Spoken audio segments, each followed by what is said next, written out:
Քրիստոսի խաղաղությունը ձեր հետ ըլլա սիրիներս։ Մեր այսօրվա նյութն է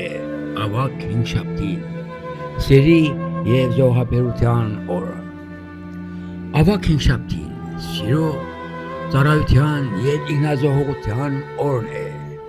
երբ Տեր Հիսուս իր աշակերտներուն հետ նստավ վերջին ընթրիքին և անոնց տվավ իր մարմինն ու արյունը սուրբ հաղորդության խորհրդի մեջ։ Այդ օր Հիսուս խոնարհության օրինակ տվավ և լվաց իր աշակերտներուն ոտքերը ասելով. «Եթե ես ձեր Տերն ու վարդապետը լվացի ձեր ոտքերը, դուք ալ պետք է իրար ոտքերը լվաք»։ Հովհաննու ավետարանին 10-րդ գլուխ 14-րդ համար։ Այս արարքը բարձ ավանդություն մը չէր, այլ սիրո, խոնարհության և ծառայության ոչ ցույց տալով, որ ճշմարիտ առաջնորդությունը ինքնազոհողություն է։ Այդ օր Հիսուս հիմնեց սուրբ հաղորդության խորհուրդը ասելով. «Արեք կերեք, այս է մարմինս, այս է արյունս, որ շատերու համար կթափվի»։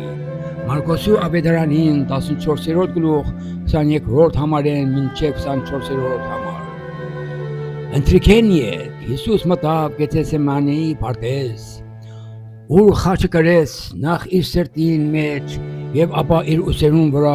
աղոթելով խոր ցավով. «Հայր, եթե կուզես, այս քաբաթը ինձ անցուր, բայց ոչ թե իմ կամքս,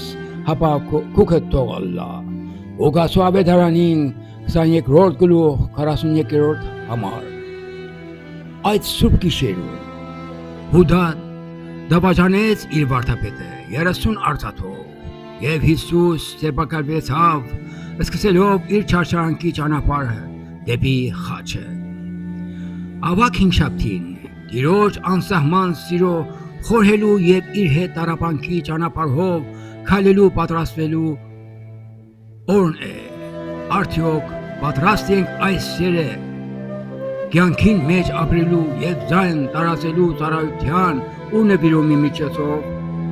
Եկեք բանանք մեր սրտերը Հիսուսի սիրո և խոնարհության խորհրդին առջև և միասին քայլենք իր հետ մինչև հարության փառքը։